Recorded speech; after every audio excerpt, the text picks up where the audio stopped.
Okay, welcome everyone. It is 2 o'clock, we might as well start. So welcome to the Cabinet meeting. Remember, this is broadcast via the County Council's website.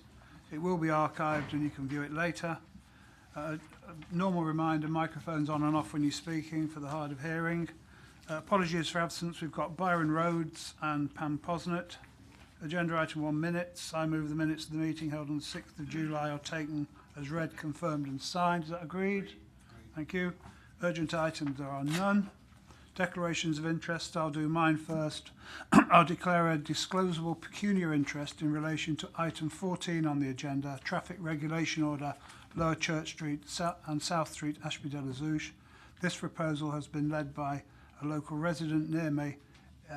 It does affect my property where I live. I will leave the room and take no part in any of the discussion.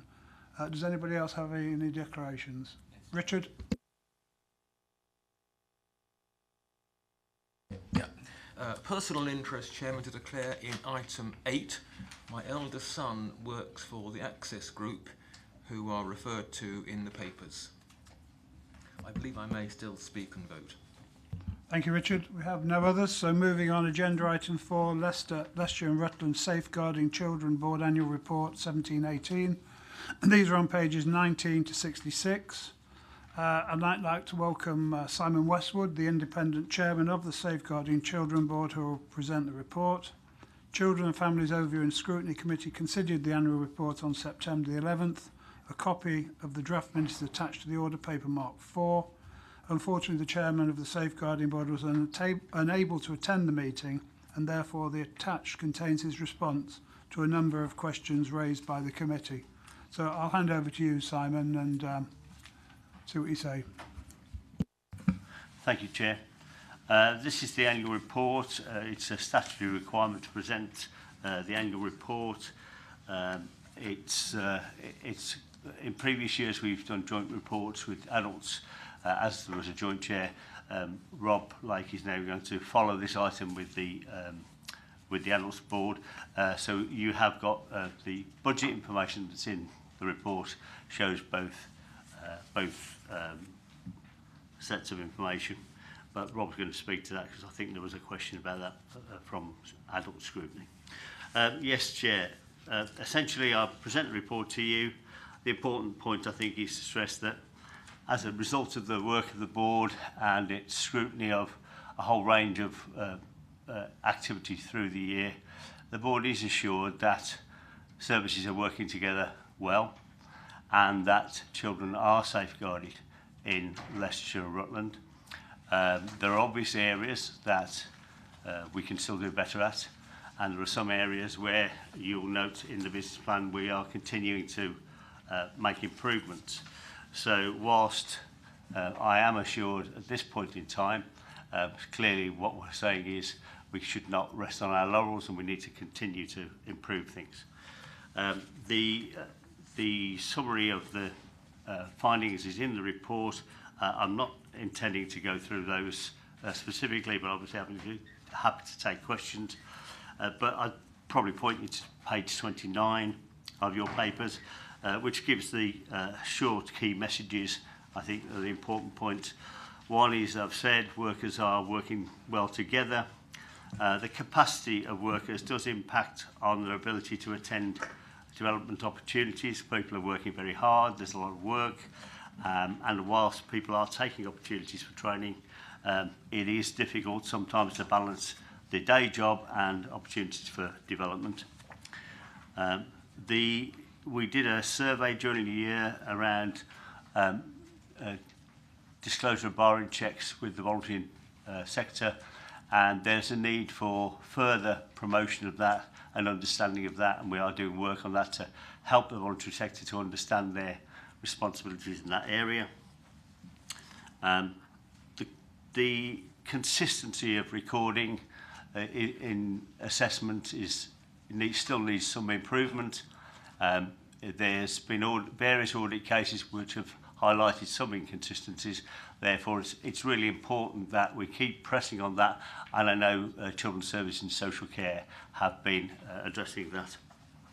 And we are committed to continue to work with other strategic partnerships to make sure we streamline the work of the board and don't duplicate work of other strategic partnerships such as community safety.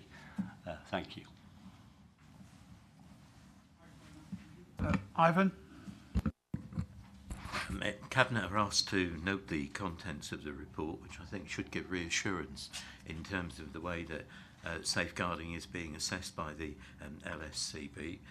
There are a couple of areas within the report that are clearly going to require ongoing attention. One is the issue of children who go missing and the current inability of the police to distinguish between those who are our responsibility and those who are the responsibility of other authorities who place them in the county, and which has been the subject of at least 3 conversations between myself and the Police and Crime Commissioner. And the other is on page 4723 of the report, where there's a reference to plans not being smart. That's the target setting, specific, measurable, achievable, time-related, and I think that will obviously have to be followed through. But I recommend the report to Cabinet. I'll formally second. Any other comments? No? All in favour of the motion, please show. Thank you. Thank you very much for your good work. Agenda item 5, Leicester and Rutland Safeguarding Adult Board Annual Report 17 to 18, pages 67 to 110. Welcome Robert Lake, the Independent Chairman of the Safeguarding Adult Board, who will present the report.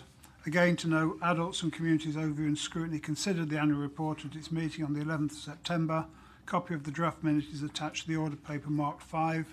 Over to you, Robert. Thank you very much, Chair. Good afternoon. First and foremost, the report that's before you today actually covers a period when Simon was the chair, and can I just place on record my thanks. He'd left the board in good heart, and it was a relatively smooth transition from him to me, which I think is important. Perhaps, Chair, I should start with those 2 items that were raised by scrutiny. One related to the fact that, and it's on page 91 in your papers, that an audit had to be delayed, or the completion of an audit had to be delayed because of bad weather. That was in fact the case, but I can assure Cabinet that that has been completed and was completed early in this financial year. And indeed in the draft of the report has been amended accordingly. Secondly, one of your colleagues on scrutiny, Eagle Eye, spotted some incorrect figures in the budget which related to the adult board rather than the children's board. Those have been amended. I do have, or copies are available if anybody wants to see them. It makes a slight difference at the bottom line, but nothing too dramatic. Other than that, Chair, just to say, you'll see in the covering report on page 70 the key messages that are in the report, and just to run those through very quickly. Overall, people are working very well together, the agencies and the individuals within those agencies, to safeguard adults in Leicestershire. Making safeguarding personal, which is the idea of putting the service user right at the heart of what we do and enabling that person to have a much bigger say. In other words, we work with the individual, not for them. It's slightly different. But that is going very well and getting embedded. There are some particular difficulties around financial abuse, but recently Adult Social Care here has funded 2 officers within trading standards to work alongside Adult Social Care, which I think is a tremendous achievement to try and address that problem, because it is very real. The Mental Capacity Act continues to be a bit of a difficulty. I chair boards elsewhere in the country, and I can tell you, you are not alone. The whole issue of the Mental Capacity Act needs a refresh. The Law Commissioner has recently looked at it, is proposing some amendments which should come into force in the not too distant future. We'll see what happens there, but meanwhile we're ensuring that our workforce is more familiar with the Mental Capacity Act than they appear to be. And finally, Chair, we will continue to drive this agenda forward. Safeguarding adults is a very, very important part of this Cabinet's work, of the police, of the CCG and all the partners. I'm delighted to be leading it for you in Leicestershire and indeed in Rutland. and I commend the report to you. Yeah, thank you, Robert. Thanks for the clarification on the delay, the figures correction and further explanations. Richard? Thank you, Chairman. Thank you, Robert, for your comprehensive summary, which covers all the main issues. It just rests for me to move the motion on the top of the Green Order paper on page 2. Thank you, Rich. Who's seconding? More than happy to second the motion, Leader. Thanks. Any further comments? No? All in favour? Thank you very much. Thank you, Chair. Thank you. Agenda item 6, MTFS strategy update, 111 to 130. Report sets out the overall position of the council is facing and proposed approach to updating the MTFS. Scrutiny Commission considered this on Wednesday and a draft minute is attached to the order paper marked 6. Chris Tambini, are you doing it or is Declan? Chris is presenting it and then Richard Shepherd will speak. Chris? Yeah, the report covers 3 key areas. One's MTFS prospects, response to the technical consultation and the business rate pilot. So starting with MTFS prospects, I think no surprise it continues to be a very challenging kind of financial environment. Not really helped by the decision from government to allocate significant resources to health, which kind of means there's not a lot of money left for the rest of the public sector. And generally local government is towards the bottom of the pile when it comes to allocating additional money.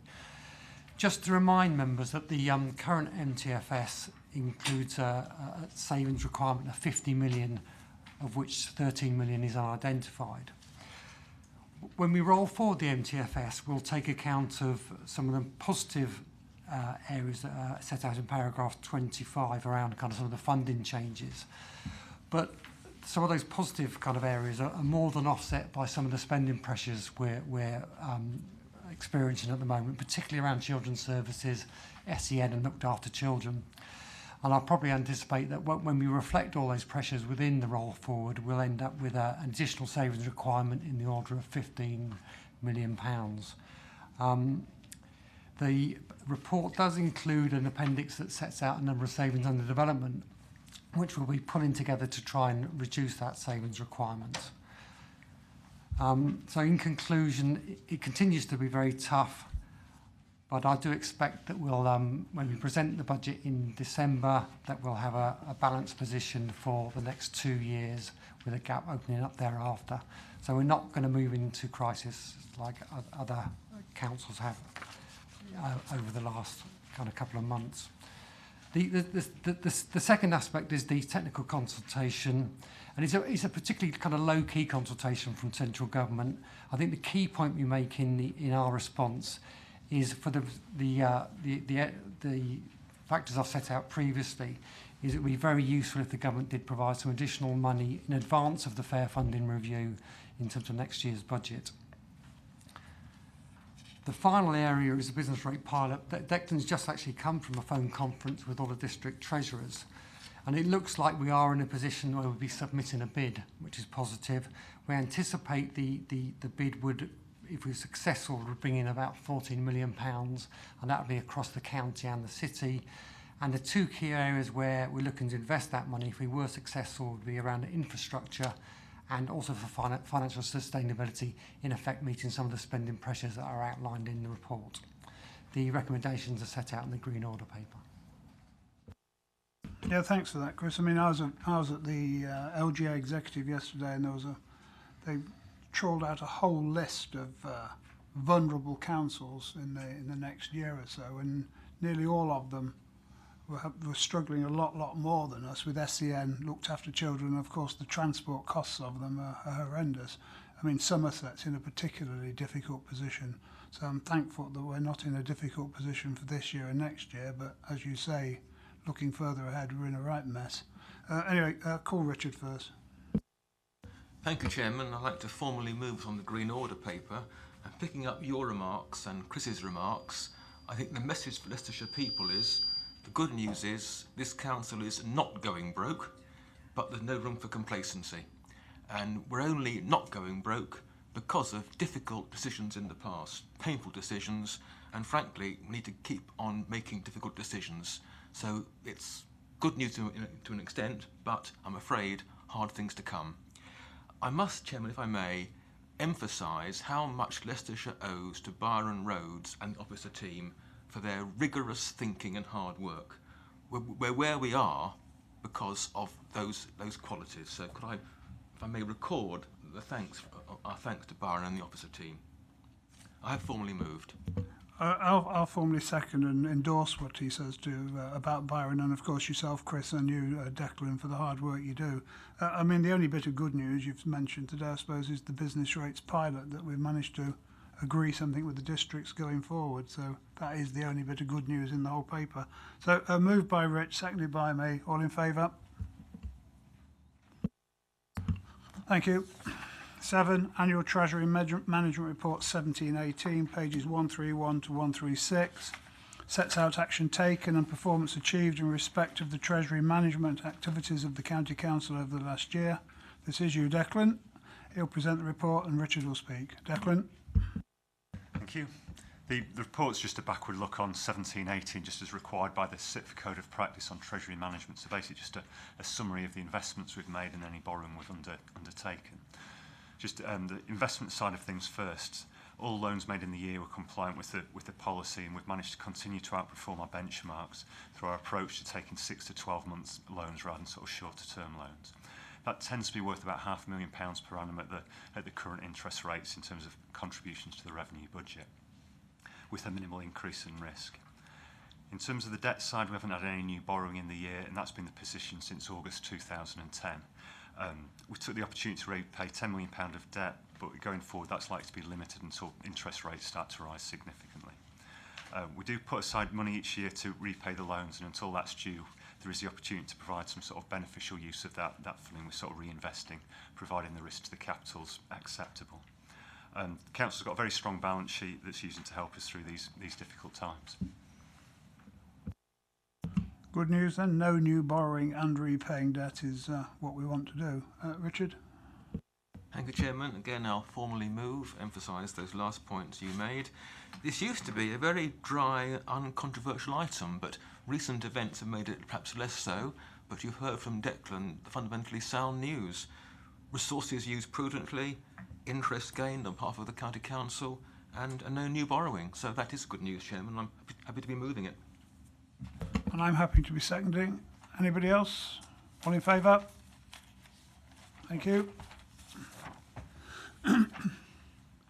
I8, Corporate Asset Investment Fund Annual Performance Report 1718 and Strategy 18 to 22. This is on pages 137 to 198. This paper sets out the performance of the Corporate Asset Investment Fund to date and seeks Cabinet approval of the revised Corporate Asset Investment Fund strategy for 18 to 22, which sets out the Council's approach to future assets investments. The Scrutiny Commission also considered this on Wednesday. Draft minutes attached to the order paper marked 8. John Bennett, Head of Strategic Property, will present. Over to you, John. Thank you, Chair. I don't propose to go through the paper in any great detail or indeed into the appendices, merely to draw your attention to some of the salient points with regard of the increase in the ceiling value of the fund, moving from 200 million to 260 million. This has been pushed along by the fact that the value of the fund has actually increased in value by 58 million in the last year through capital growth and the acquisition of some investments. So we have a current value of 100 million. The 58 million increase, 23 million pounds worth of investments at Lichfield and Nottingham, 5 million pounds worth of increase in value on our development sites through our planning permissions. The rural estate was pretty flat last year, but we have taken on 20 million pounds of pool property and the 7 million pounds worth of private debt. Overall, the fund is performing well. It is around 12% total returns against a IPD benchmark of just over 10. That 10 by the IPD is now going to be moved downwards, closer to 5 or 6%, so it shows just how well the fund is performing at the moment.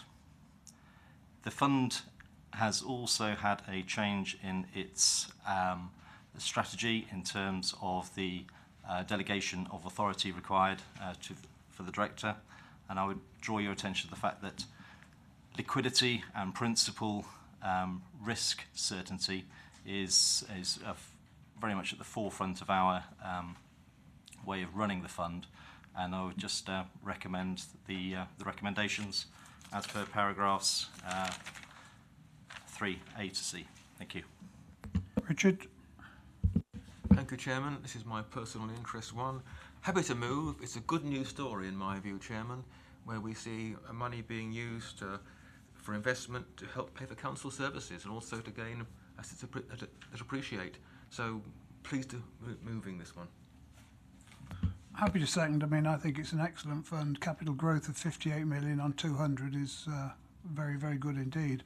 And one which is particularly worth highlighting, which was highlighted by the Secretary of State when he visited Loughborough, is obviously the investment in the LUCEP at Loughborough University. Not only good return, but actually the sort of thing that a county council should be doing to promote economic growth. And he was very, very, very complimentary about it. So thanks for helping us get it away. Moved by Rich, seconded by me. All in favour? Great, thank you. 9, Whole Life Disability Strategy, pages 199 to 244. This seeks the Cabinet's approval for the County Council's Whole Life Disability Strategy and the associated document titled Preparing for Adulthood, a protocol for young people with special educational needs or a disability, which describes how children and young people should be involved in decisions about their care and support. Again, the Scrutiny Commission looked at this on Wednesday. Their draft minute is attached to the order paper marked 9. Paul Meredith, Director of Children and Family Services, will present the report, and then Rich will speak. Is this your last meeting with us, Paul? Yes, it is, Leader, yeah. Okay, well, welcome to your last meeting. For those of you who don't know, Paul is leaving the authority and going back to Wales, so let's see if you can shine your last time, Paul. Thank you very much. So I'm going to introduce the report, and then Peter, who's the Assistant Director from Adult Services, will go through a little bit of the detail, the principle behind it. So first thing to say that when this went to Scrutiny Commission in the week, they wanted us to change some of the terminology in the report. The report refers to disabled people, and they wanted it changed to people with disabilities. So that's one of the recommendations that we're suggesting that is made as part of this, that terminology is changed. There will always be young people with disabilities that need to be supported for their whole life. And it's very important in putting a package of support together for that Children's Services work very closely with Adult Services, and that the models that we put in place are complementary.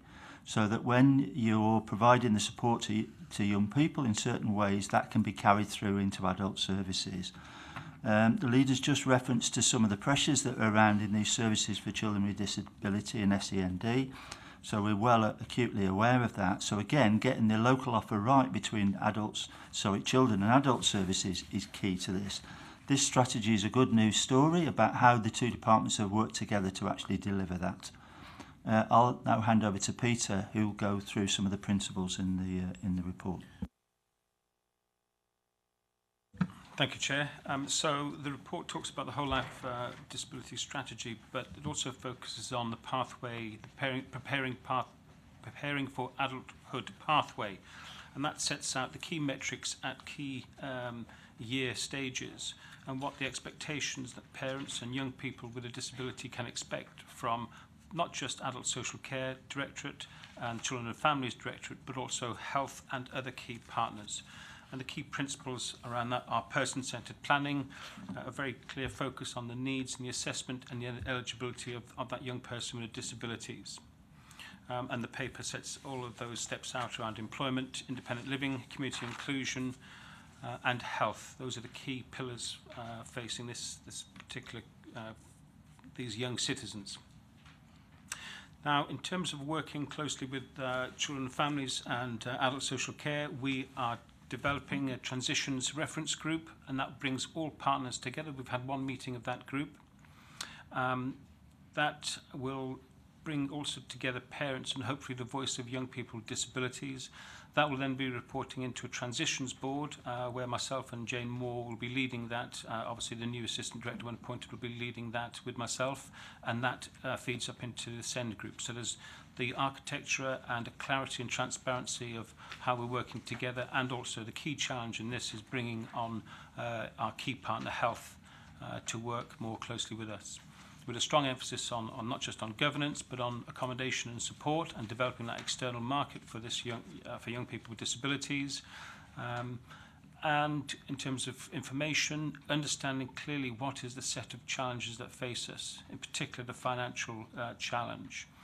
We know that there's 3,700 young people coming through with an ECH plan every year, but our focus will need to be on a very small cohort of individuals with very high complex needs, and those young people will demand close working together between adults and children, and obviously there'll be a financial consideration of the pressures that we face to meet those needs in the best way possible. So we submit the report to you for consideration and agreement. Thank you very much. Is it Ivan or Richard are going to lead it? Richard. Thank you, Chairman. I'm really pleased to have this paper before us today. It's something that has been, actually when I first took this job, I sat down with Peter and he highlighted as one of the things that we needed to do better at. And this is not a reflection of individuals in the room, it's just the fact that they're different departments. To the people outside, they'd expect us to be looking at the individuals in the same way as all of us do bringing up our children. We don't make a magic cut-off at 16 or 18 or 23 and think they're suddenly grown-ups. I call my oldest children men boys because they're half men, half boys. The same issue applies for people with disabilities. And we need to be seamless, and we haven't been in the past. And this is setting it out. I think the only disappointment is that we haven't got which highlighted in paragraph 25, where we haven't been able to persuade our partners in other organisations to have an organisation and financial commitment to work with us. I guess that's the nature of the challenges we face. But after this is passed, Chairman, we'll be doing what we need to do in Leicestershire County Council properly, and hopefully we'll be able to encourage others to join us. So I'm happy to move the item number 9 on the Green Order paper on page 3. That's great. Ivan. Thank you, Leader, and can I thank the officers for putting a very good report together. I was particularly impressed at the identification of the 3 groups of people who have the right to a transition assessment in paragraph 35, and even more impressed when I got down to 38 to read the impact of the voice of young people and their families in the production of the report. I'm looking forward to see how it works out in practice, and we'll get monitoring reports in due course. Thank you. Moved by Richard, seconded by Ivan. All in favour? That's great. Thank you. Agenda item 10, the Lives We Want to Lead, the Local Government Association Green Paper for Adult Social Care and Wellbeing. This is on pages 245 to 344. Advisory of the Cabinet of the Lives We Want to Lead, which is their paper for adult social care and wellbeing, seeks approval for the Director of Adults and Community to submit the County Council's response as a consultation. Again, Adults and Communities Overview and Scrutiny have had a look at this on September the 11th. They've attached minutes at 11. You're going to do this, are you, Peter?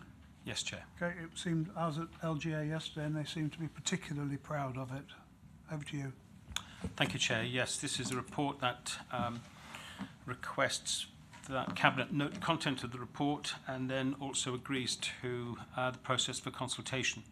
The Local Government Association Communities and Wellbeing Board, under the leadership of Izzy Seacombe, Conservative leader of Warwickshire County Council, have produced The Lives We Want to Lead. This is the LGA Green Paper issued ahead of the expected and rather late government Green Paper on the future of funding for adult social care. Obviously, it's a very hot political debate across party and for all councils, and the purpose of the LGA Green Paper is to stimulate debate among young and elders alike on the future funding requirements and platforms for adult social care, to develop opinion ahead of the publication of the government's delayed Green Paper. And the LGA approach takes a broader picture of well-being and the role of local government. It's more than just local adult social care, but also includes public health, the prevention agenda, and housing. Stresses the importance of adult social care and how it can improve people's lives and why it matters, and sets out the anticipated investment requirements going forward.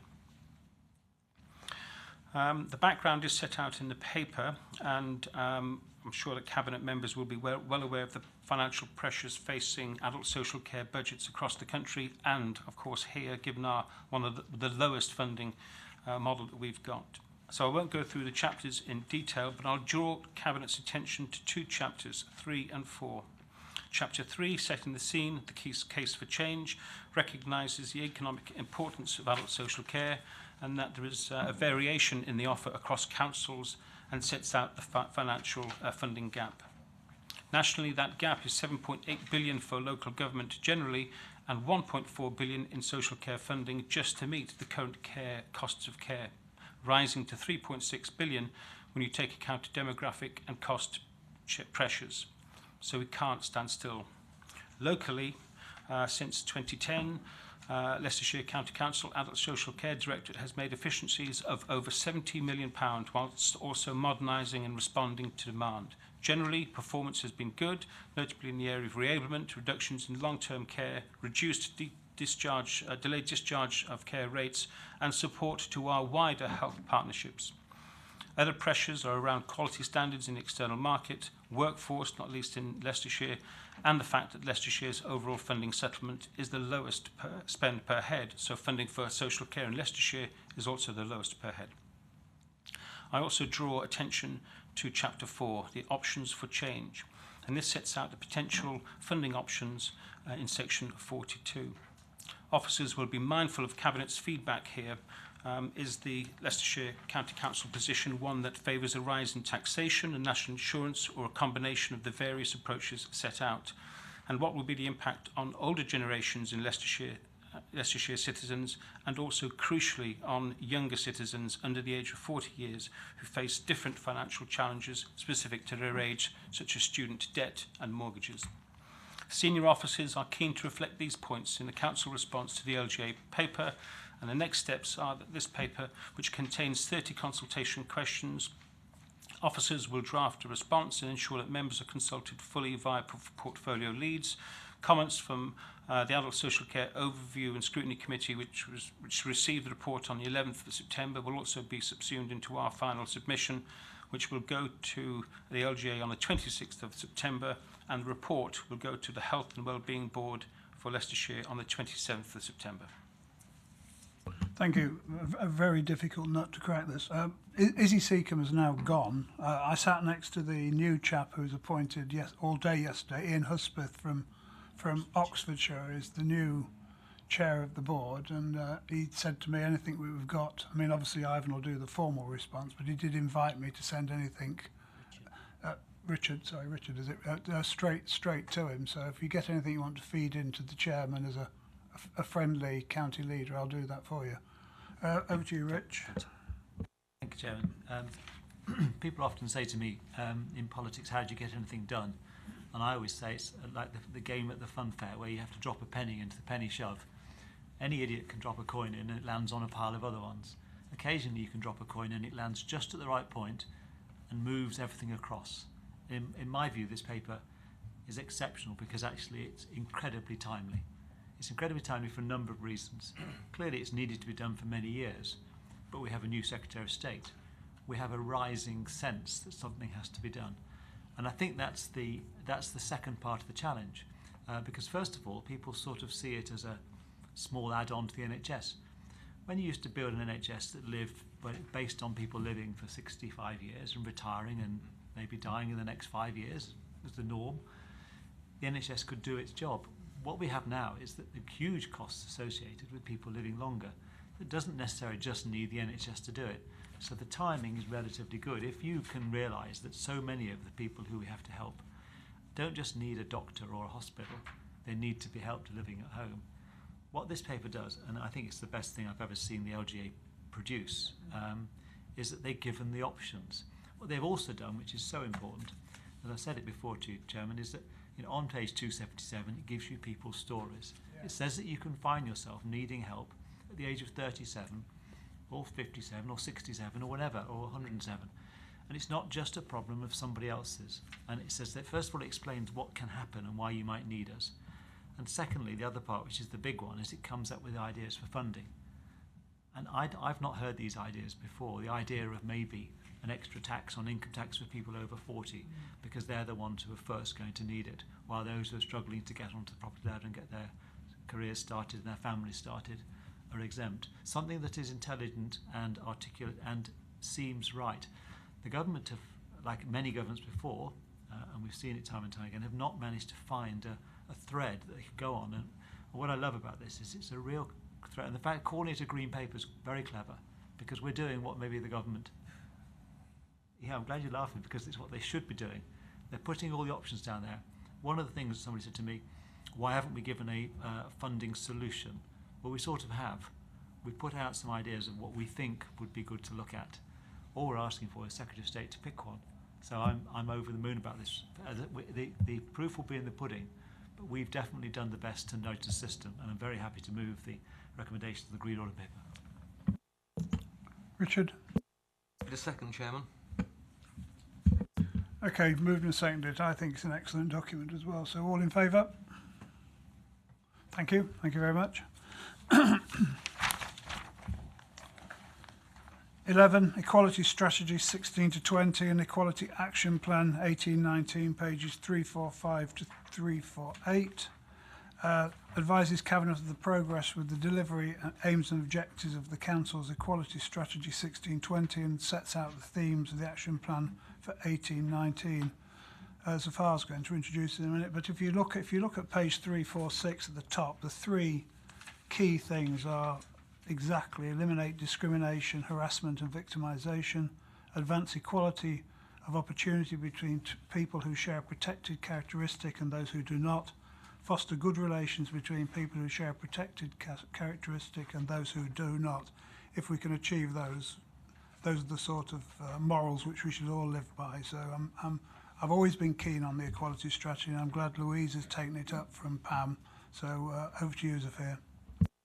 Thank you, Chairman. Just a couple of points to note. In terms of the last year's performance, again, it's been reasonably strong. Clearly, there's always areas we need to improve on. But in terms of highlights, specific ones, we've maintained our position in the Stonewall Equality Index. And I emphasize that because we're up against large multinational institutions such as banks, insurance company, private sector. So that's quite a strong achievement. Also, it tends to have an emphasis on employment, so to some extent it disadvantages local government because we're a service provider as well as an employer.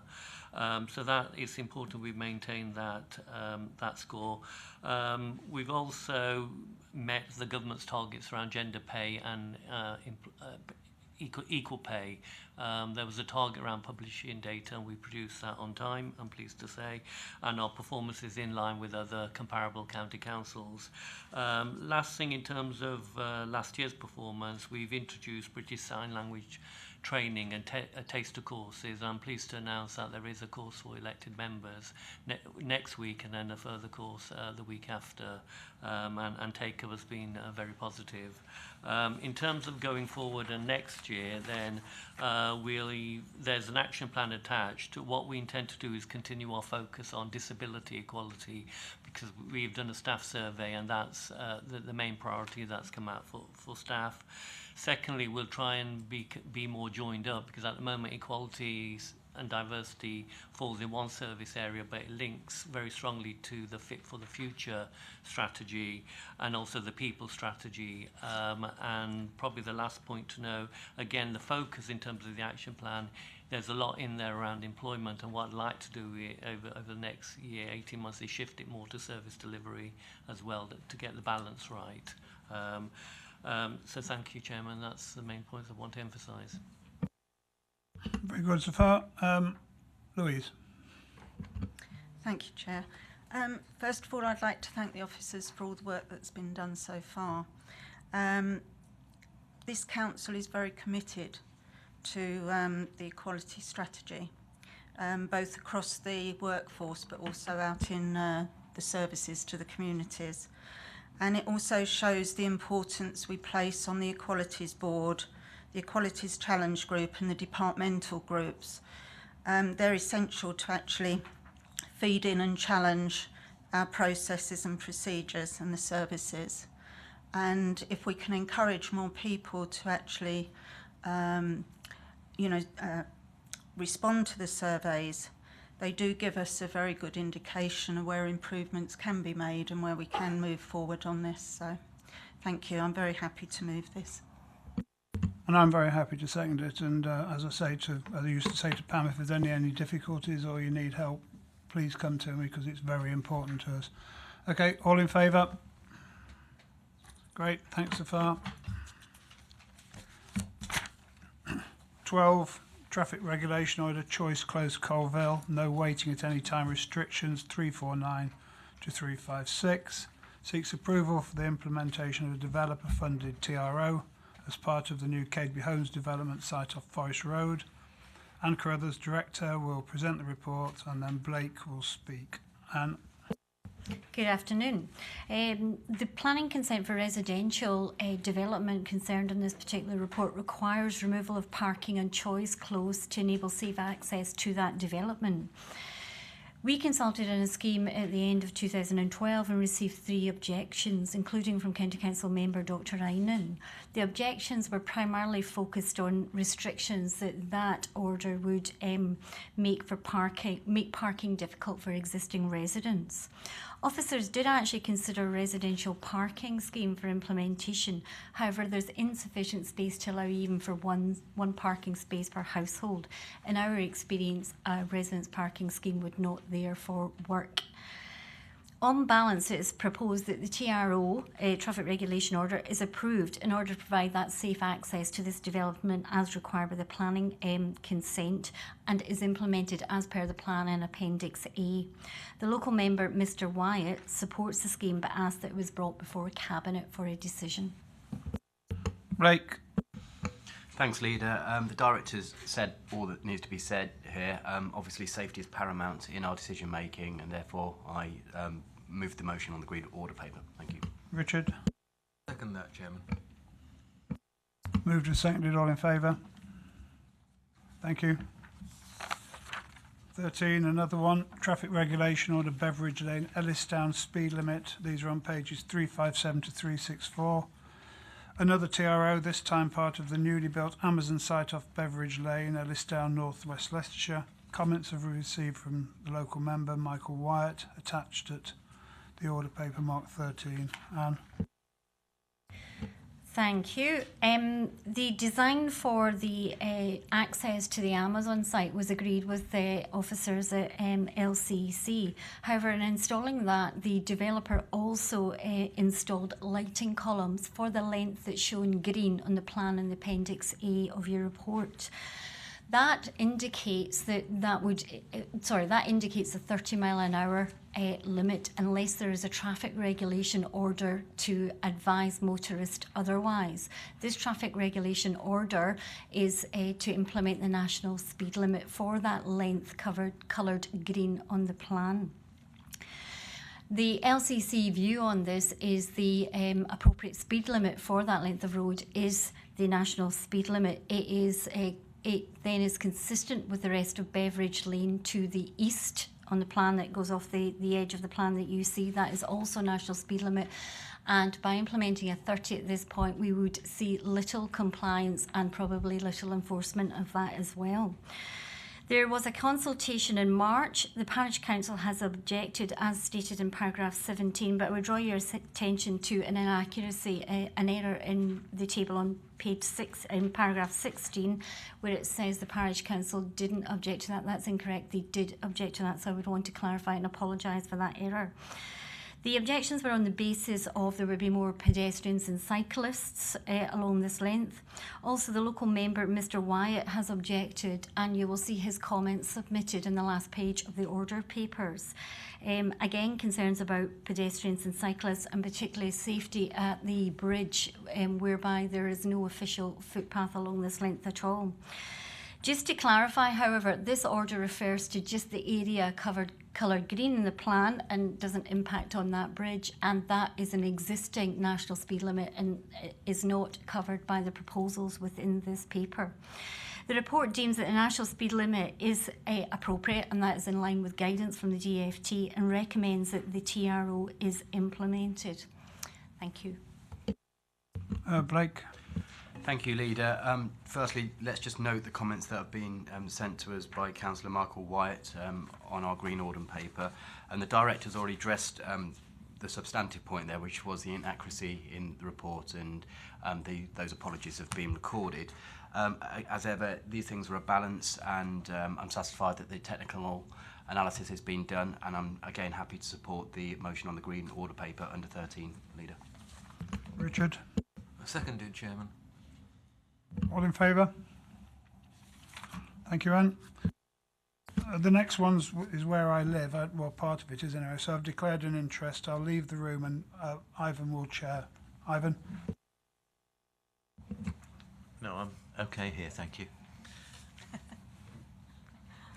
Okay, our final item again concerns a traffic regulation order, this time in Ashby, which proposes to implement a permit parking scheme for local residents and businesses on several roads within the town, and as part of this, the relocation of the no entry point.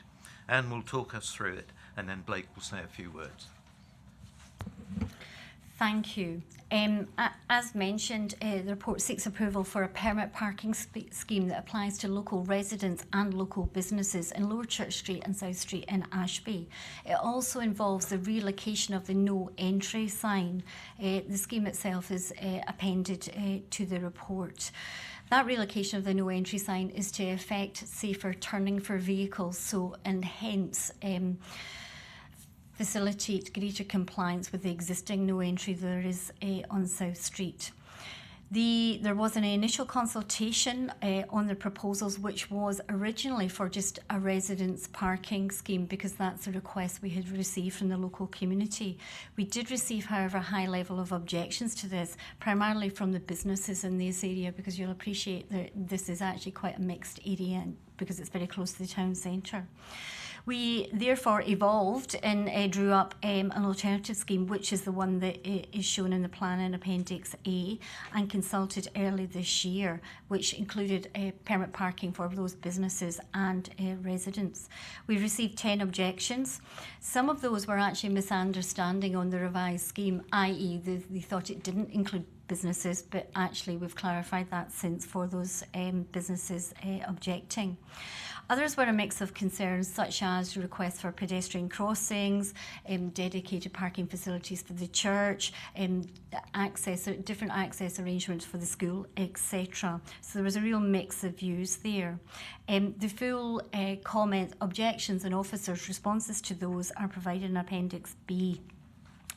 Any scheme is always a balance between the needs of the highway users and highway safety, and the report recommends that the scheme as set out in the plan at Appendix A is approved as the optimum scheme to meet the needs of those local residents and businesses, and to ensure we're affecting highway safety as part of that scheme as well. The local member, Mr Coxon, asked the scheme was brought to Cabinet for a decision. Thank you, Chair. Thank you, Anne. Blake? Many thanks, Ivan. Again, the directors explained the particular position with regards to this issue. It's come to us because Mr Coxon has asked for it to come to us. The director used the words balance and safety, and these, of course, are always paramount to us. Therefore, I have, again, no problem with supporting the motion on the Green Order paper. I move. Richard Shepherd? I second that. Any other speakers? Can you show, please, if you're in favour? Items referred from overview and scrutiny. There are no items referred from overview and scrutiny. Any other items which the chairman has decided to take as urgent? As mentioned earlier, we don't have any urgent items, so that brings this meeting to a close. Can I thank you all for attending? Wish you a safe journey home.